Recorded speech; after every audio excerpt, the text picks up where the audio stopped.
So, ito yung bala niya. So, ito yung ikakabit. Papasok mo siya dito. Tapos, dito. Tapos, bibilisan mo yung ikot niya para, kasi sumisingaw to eh.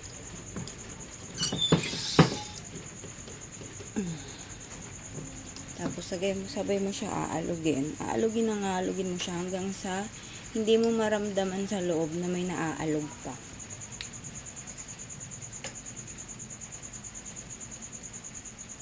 Ako kakaalog-alog. Hindi ka